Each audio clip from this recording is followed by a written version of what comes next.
So in this first video blog, I'm going to go ahead and discuss the usage-based theories of language acquisition. This was one of the theories that we presented during class and the one that I am going to go ahead and discuss today. And my name is Whitney Gillespie. So in summary, usage-based theory stems from humans using language. So Michael Tomasello is the researcher who really drives this theory, and he discusses how language is sort of accumulated experience of language across your life. So the idea is that the foundation is that we as humans acquire language through experience. First we observe and then interact with language, and that's sort of the foundation of how children acquire language and how we acquire language throughout our lives. So there are two main functions of human linguistic development historically that kind of support this idea, that go along with this idea. So the first is that there's sort of this intention reading, or the functional aspect of acquiring language. So children culturally learn the intentions of a mature speaker in order to communicate effectively.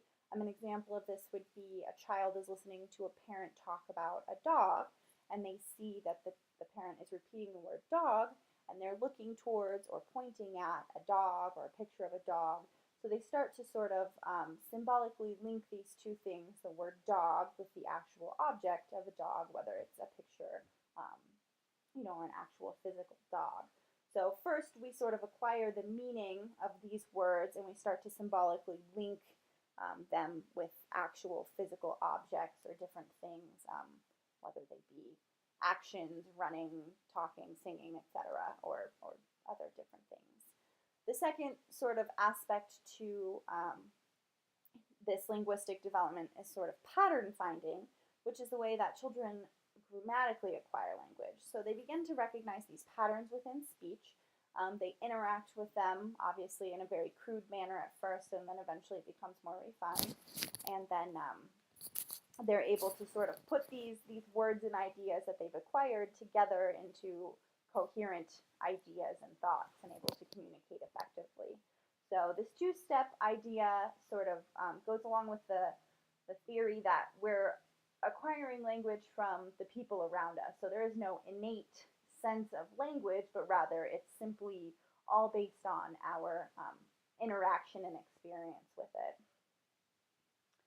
So Tomasello kind of has a couple of arguments as to why he believes this is the best idea for the theory of childhood language acquisition and development. The first being a study that he actually conducted with a few different researchers following a 2-year-old who's learning to speak. They recorded 1 hour a day of interaction between the child and the mother, 5 days a week for 6 weeks. And then they sort of broke it down into what was it that the child was saying. So the research showed that 78% of the things that the child were saying were exact repeats of things that they had said earlier. So whether these were things that the mother had said and then the child picked up on and was regurgitating, or something prior to what the researchers had encountered, but nonetheless they were exact repeats. So this was just a child kind of interacting with something on the very most basic level. They've simply heard something and now they are repeating it. 18% of the things that were said were repeats with one minor change. So this is kind of displaying some synthesis of what the child is hearing.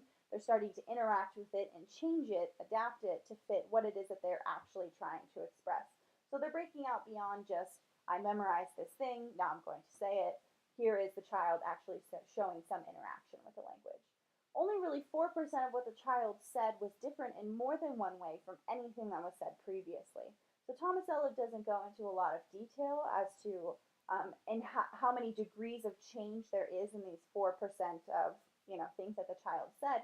But this we could maybe deduce is the child is having a more advanced relationship with these things that they're saying. So this is maybe something that they've interacted with more frequently, or something that they've interacted with for a longer period of time. And so they've had time to sort of acquire the knowledge, synthesize the knowledge, and now they're actually beginning to change it in order to effectively communicate what it is that they mean.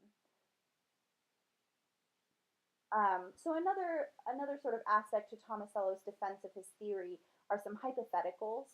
So one hypothetical is that children oftentimes will say things repeatedly and not necessarily understand the meaning. Oftentimes these are sort of quote-unquote catchphrases that people will say, like, there you go. This is sort of supporting this idea that children are acquiring the things that they hear. So obviously the child doesn't necessarily understand what this means, but that this does sort of go along with the idea that this is just some straight rote memorization. The child hears something, they understand it linguistically in terms of they know how to say it, and then they're repeating it without necessarily knowing the idea behind it. So this is sometimes mismatched the actual understanding of what it means, but it shows that the child's at least picking up on the things that the adult is saying. So the children first kind of try and comprehend what is being said to them. As I said before, you see a dog, you call it a dog. Eventually they understand symbolically we're representing a dog, and they try to piece together this grammatical structure. Of course, this idea of there you go sort of represents ways in which this doesn't always perfectly align. That is, children will sometimes pick up on things and not necessarily understand the meaning, but be able to regurgitate them. And with repeated use, of course, the adult would have to continue to say this, and the child can sort of make that link between meaning and understanding. So ways in which we could kind of test this theory would be to kind of test if children acquire similar vocabularies to that of their parents. So this would look at language acquisition post, post-acquisition. So this would be a child who already understands how to speak. They know words, they can speak somewhat effectively, and it would give us sort of an idea of what it was that the child actually acquired over the time that they were learning to speak. So this is going to have some constraints, but I think the most important thing that this is going to show us is the main mode of children acquiring language. So if there are other methods, if there are innate understandings or other different things that children, beyond just listening to, regurgitating, synthesizing, and acquiring language from their parents, this is going to show us, just how well aligned their speaking is with that of their parents. So if the child has a much more expansive vocabulary than the parent, we can obviously then conclude that they're learning language from some other way than just listening to their parents speak. Another study could kind of build on Tomasello's original study, where we could record a child, but then insert phrases purposefully to see how it is that the child interacts with those things. So it could be that the mother or the researcher is asked to repeat certain things to the child and see how it is that they acquire these things. Whether this is phrases, this could be done in a number of different ways. They could introduce things that the children would first pick up on grammatically, but not necessarily symbolically. They wouldn't understand what they mean, and how it is that they interact with those.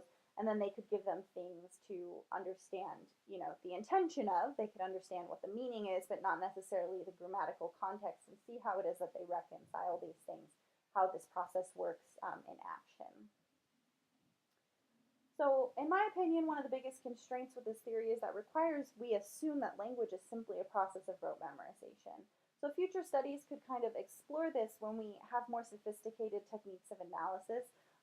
One sort of example would be functional MRI, where we do a lot of studies on things like this, and we could help shed some light on the actual physiological brain processes of information acquisition, storage, and retrieval, and see if this is even a feasible thing, if it really is possible that language is simply just rote memorization, and if so, what is the pathway of doing this physiologically in the brain structures. So as I mentioned, Michael Tomasello is one of the main researchers who studies this theory, and I did rely off of a few different works of his to discuss these. These are presented right here in this work cited. If anyone has any questions or would like to have access to any of these links, please ask me and I will provide them. And I do want to kind of pose a question to the class, and that is, most of us as students probably have some experience with trying to rote memorize information in terms of studying for a test. And this is probably one of the most difficult methods of studying and acquiring information and being able to synthesize and really interact with it on at a later date. So I just want to know, how feasible do you think it is that language really is simply completely a process of rote memorization?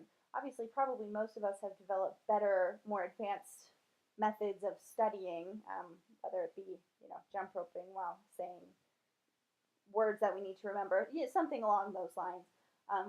What are some methods of acquisition of information that we have that are much better than rote memorization? Maybe how could those play into the acquisition of language? Thank you for listening, and if you guys have any questions for me, please feel free to ask.